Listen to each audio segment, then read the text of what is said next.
महाभारत के लेखक है? ए. वेद व्यास, बी. महर्षि वाल्मीकि, सी. विष्णु शर्मा, डी. इनमें से कोई नहीं।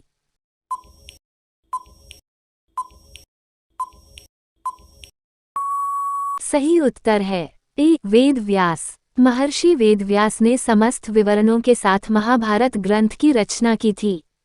हिंदू धर्म में मान्यता है कि महाभारत में उल्लेखित घटनाएं सत्य और प्रामाणिक वृत्तांत है। महर्षि वेदव्यास न केवल महाभारत के रचयिता हैं, बल्कि वह उन घटनाओं के भी साक्षी रहे हैं जो क्रमानुसार घटित हुई हैं। हर्षचरित के लेखक है? ए. खुशवंत सिंह, बी. बाणभट्ट, सी. जयशंकर प्रसाद, डी. इनमें से कोई नहीं।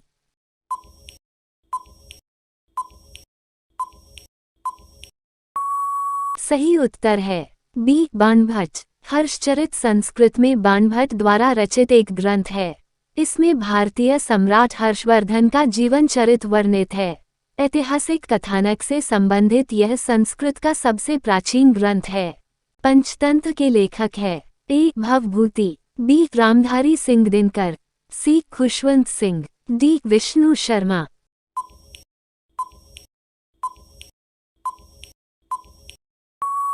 सही उत्तर है डी. विष्णु शर्मा। पंडित विष्णु शर्मा एक प्रसिद्ध संस्कृत के लेखक थे, जिन्हें प्रसिद्ध संस्कृत नीति पुस्तक पंचतंत्र का रचनाकार माना जाता है।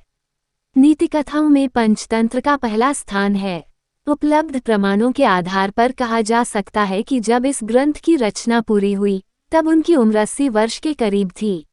द गुड अर्थ किसने लिखा है? A. Hemingway, B. O'Neill, C. Pearl S Buck, D. Charles Dickens.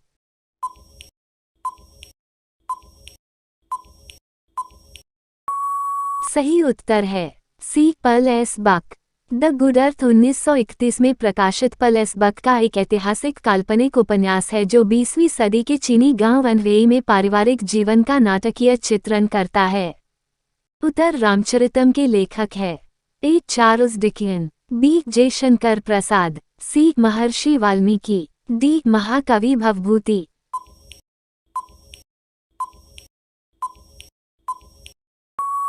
सही उत्तर है डी. महाकवि भवभूति। उत्तर रामचरितम महाकवि भवभूति का प्रसिद्ध संस्कृत नाटक है, जिसके 7 अंकों में राम के उत्तर जीवन की कथा है। भवभूति एक सफल नाटककार भी थे। झांसी की रानी किसने लिखा है? ए. वृंदावन लाल वर्मा, बी. रामधारी सिंह दिनकर, सी. डॉक्टर कर्ण सिंह, डी. इनमें से कोई नहीं।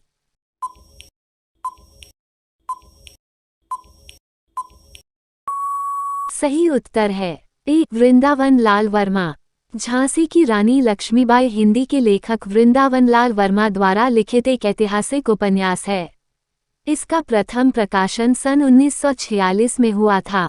1946 से 1948 के बीच लेखक ने इसी शीर्षक से एक नाटक भी लिखा जिसे 1955 में मंचित किया गया था। हालांकि उपन्यास अधिक प्रसिद्ध हुआ और इसे हिंदी भाषा में ऐतिहासिक उपन्यासों की श्रेणी में एक मील का पत्थर माना जाता है।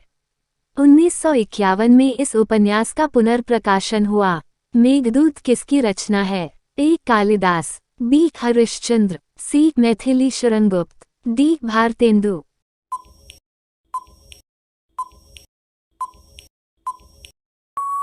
सही उत्तर है ए. कालिदास। मेघदूत संस्कृति के प्रसिद्ध कवि तथा नाटककार कालिदास द्वारा रचित है। जैसा कि नाम से पता चलता है कि इसमें मेघ ने दूत का कार्य किया है। यह एक प्रेम कहानी है। इसमें धनपति कुबेर द्वारा अपने एक यक्ष को 1 वर्ष के लिए अपनी नगर अलकापुरी से निष्कासित कर दिया जाता है। सत्यार्थ प्रकाश किसकी रचना है? ए. सुनील गावस्कर, बी. स्वामी दयानंद सरस्वती, सी. रामधारी सिंह दिनकर, डी. जयशंकर प्रसाद।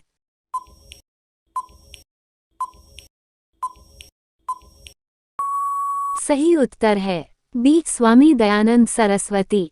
सत्यार्थ प्रकाश आर्य समाज का प्रमुख ग्रंथ है जिसकी रचना स्वामी दयानंद सरस्वती ने 1875 ईस्वी में हिंदी में की थी।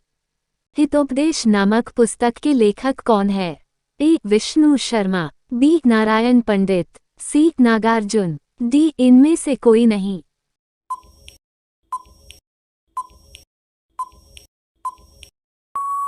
सही उत्तर है बी नारायण पंडित। हितोपदेश भारतीय जनमानस तथा परिवेश से प्रभावित उपदेशात्मक कथाएं हैं जिसकी रचना नारायण पंडित ने की थी। हितोपदेश की कथाएं अत्यंत सरल व सुग्राह्य हैं।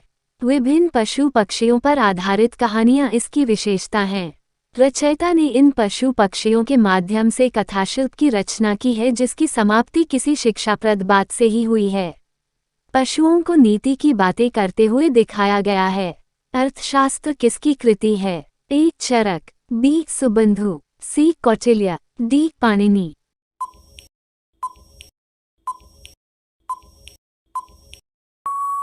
सही उत्तर है सी कौटिल्य। अर्थशास्त्र कौटिल्य या चाणक्य द्वारा में रचित संस्कृत का एक ग्रंथ है। इसमें राज्य व्यवस्था, कृषि, न्याय एवं राजनीति आदि के विभिन्न पहलुओं पर विचार किया गया है।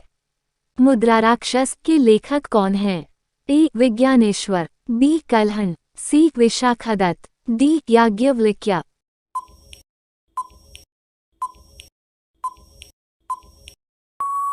सही उत्तर है सी विशाखदत्त। मुद्राराक्षस संस्कृत का ऐतिहासिक नाटक है जिसके रचयिता विशाखदत्त हैं। इसकी रचना 4वीं शताब्दी में हुई थी। इसमें चाणक्य और चंद्रगुप्त मौर्य संबंधी ख्यात वृत्त के आधार पर चाणक्य की राजनीतिक सफलताओं का अपूर्व विश्लेषण मिलता है। पृथ्वीराज रासौ के लेखक कौन हैं? ए चंद्रवरदाय, बी याज्ञवल्क्य, सी कल्हण, डी जयदेव।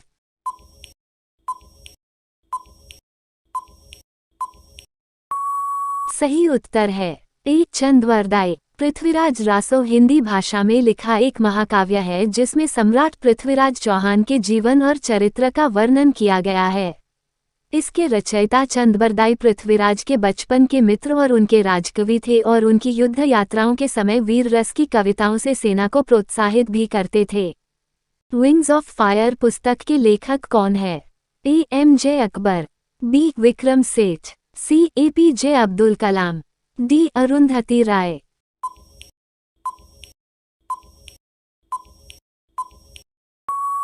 सही उत्तर है C APJ. Abdul Kalam. Wings of Fire, an autobiography of APJ. Abdul Kalam 1999 Bharat के पूर्व राष्ट्रपति ए.पी.जे. अब्दुल कलाम की आत्मकथा है। इसके सह लेखक अरुण तिवारी हैं। इसमें अब्दुल कलाम के बचपन से लेकर लगभग 1999 तक के जीवन सफर के बारे में बताया गया है। मूल रूप में अंग्रेजी में प्रकाशित ये किताब विश्व की 13 भाषाओं में अनुदित हो चुकी है, जिसमें भारत की प्रमुख भाषाएं हिंदी, गुजराती, तेलुगु, तमिल, मराठी, मलयालम के साथ साथ कोरियन, चीनी और ब्रेल लिपि भी शामिल है। पद्मावत के लेखक कौन हैं? ए मलिक मोहम्मद जायसी, B John Milton, C David लोशिक, D इनमें से कोई नहीं।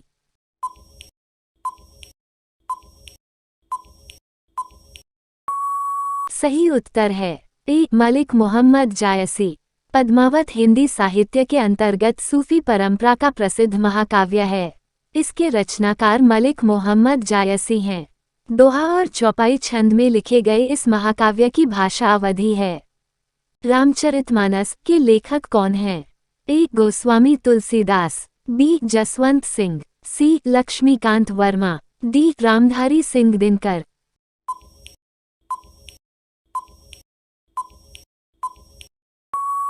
सही उत्तर है ए गोस्वामी तुलसीदास। भगवान राम को आम जन तक पहुंचाने में महाकाव्य रामचरितमानस की भूमिका महत्वपूर्ण मानी जाती है।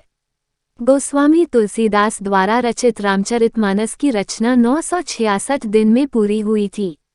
इसके लिए तुलसीदास ने अयोध्या, काशी समेत तमाम उन स्थानों का भ्रमण किया था जहां भगवान राम से जुड़े साक्ष्य मौजूद थे। दास कैपिटल किसकी प्रसिद्ध पुस्तक है? A Karl Marx, B Adam Smith, C Patanjali, D इनमें से कोई नहीं।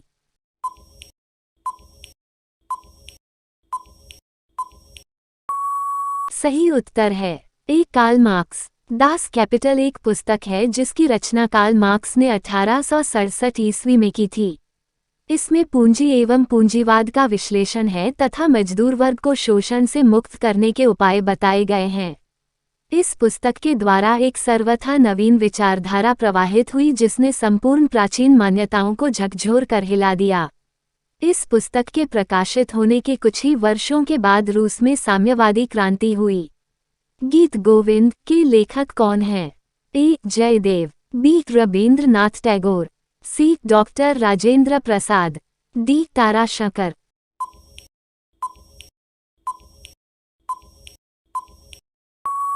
सही उत्तर है ए. जयदेव। गीत गोविंद संस्कृत कवि जयदेव द्वारा रचित एक अनुपम काव्य ग्रंथ है जिसमें राधा कृष्ण की किली कथाओं तथा उनकी अभिसार लीलाओं के अत्यंत रसमय चित्रण के साथ ही प्रेम के सभी भारतीय रूपों का बड़ी तन्मयता और कुशलता के साथ वर्णन किया गया है।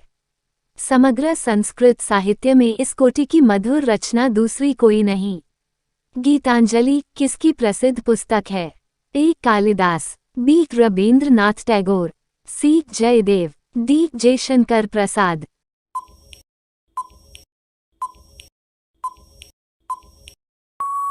सही उत्तर है बी. रवींद्रनाथ टैगोर। गीतांजलि रवींद्रनाथ टैगोर द्वारा मूलतः बांग्ला में रचित गीतों गेयात्मक कविताओं का संग्रह है। गीतांजलि शब्द गीत और अंजलि को मिलाकर बना है जिसका अर्थ है गीतों का उपहार। गोदान किसकी रचना है? ए. कालिदास, बी. मुंशी प्रेमचंद, सी. भवभूति, डी. इनमें से कोई नहीं।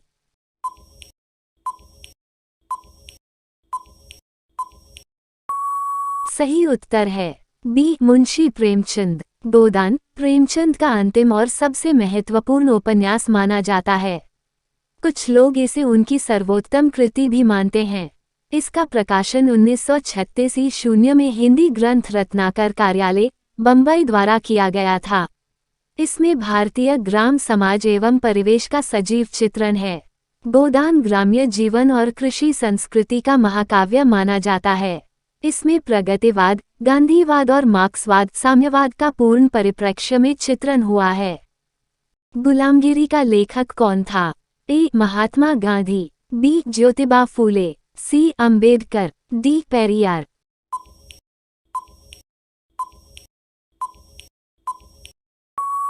सही उत्तर है बी. ज्योतिबा फूले। महात्मा ज्योतिबा फूले ने 1873 में समाज के दलित वर्ग के लिए गुलामगिरी लिखा ताकि उन्हें जाति व्यवस्था के भेदभाव और उत्पीड़न का एहसास हो सके। पॉलिटिक्स ऑफ चरखा के लेखक कौन हैं? ए. अशोक मेहता, बी. भवभूति, सी. जे.बी. कृपलानी, डी. पीगू।